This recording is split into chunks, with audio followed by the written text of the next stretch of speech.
This is a perfect example of what the progressive media has been doing to Donald Trump since day one. They focus so much attention on Trump and what they want Trump to be talking about that whenever Trump changes the subject, they accuse him of changing the subject. Like if it isn't about what they want to talk about, then he's just dodging the issue. So yes, the coronavirus issue is going on, but that doesn't mean that's all he has to do. Yet the implication here is that all other issues don't matter. And that's ridiculous because in fact, issues like unending, newly arriving, instant entitlements for all newly arriving is an issue. It's a financial issue. And it's even affecting the healthcare in the United States. So that is an issue. He's going to name a bunch of issues that he says Trump has no right to talk about. As he does this, remember now, since last fall, when Trump was California impeached, because the rest of the country voted no on impeachment, 190 to 185, it was California that created the impeachment. Since then, this speech he's about to give, he could have given every night.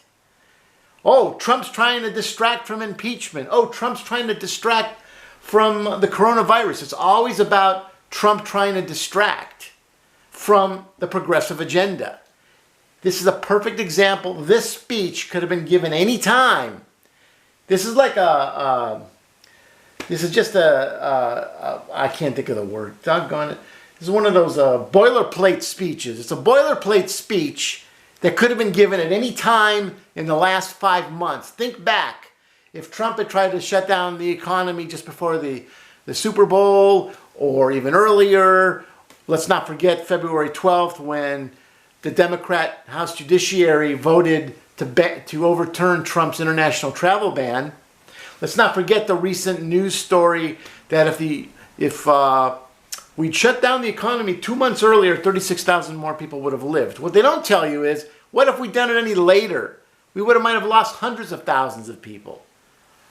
So everything's always based on, no matter what Trump did, he either could have done it better or he just did it wrong. So watch the boilerplate speech and think back over the last 5 months. He could have given this speech any night. Here's the thing. Trump's attempt to change the subject to immigration or to China or Iran or to anything is not going to work. One Republican close to the White House told Politico that messaging alone cannot solve the political challenge the pandemic presents for Trump. Okay, how about messaging and... So, I think Stephen Colbert secretly wants to be Donald Trump because he's constantly talking like him. So anyway, just pointing out that little speech he just gave is absolutely boilerplate to attack Trump at every turn and in every way. So remember that because the timing doesn't matter. This is all an attempt to make sure he's not reelected by constantly attacking anything and everything he does.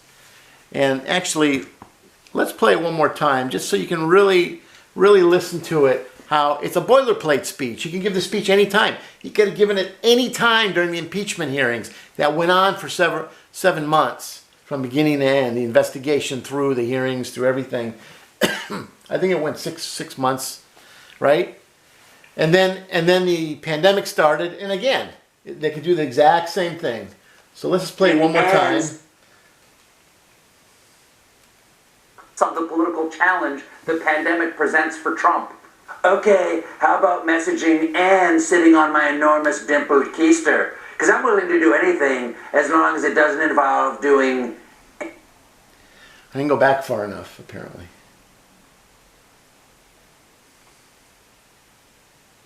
Okay, here it is. President Donald J. Trump, CC Jafar. Here's the thing. Trump's attempt to change the subject to immigration or to China or Iran or to anything is not going to work. One Republican close to the White House told... So again, constant insinuation, that's boilerplate. That's a boiler. So here they are condemning a guy for they're saying going to his typical formulas when they do the exact same thing. Just remember that. Just try to take a step back and realize Both sides of the media are full of it. None of them are getting to the core issues, okay? Neither side is. So try not to take too seriously this kind of stuff, because he has an influence.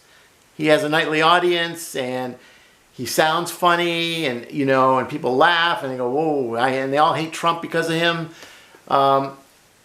This guy is not like one of you. He's the opposite.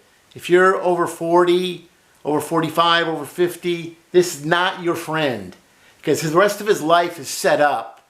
He's mega millionaire. His health care is covered for the rest of his life. He's treated like royalty, I'm sure, whenever he goes out. And that's not the rest of us. So whatever he says is really to protect himself. Always remember that.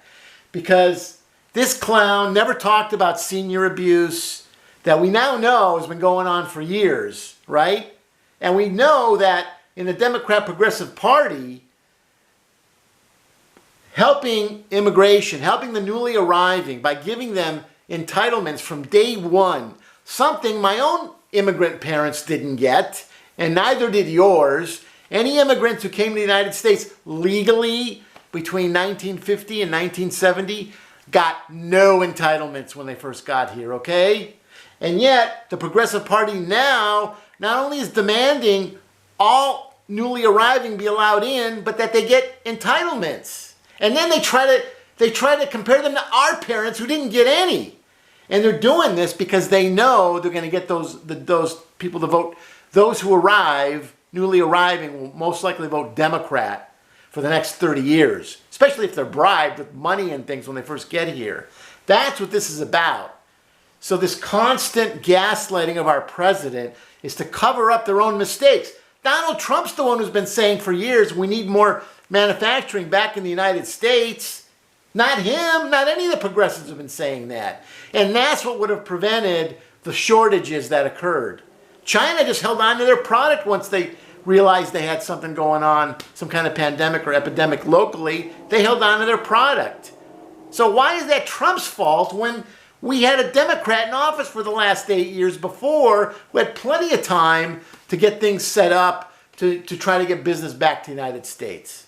They didn't do it. And now they're gaslighting at every turn. They're desperate at this point. And don't fall for it, please.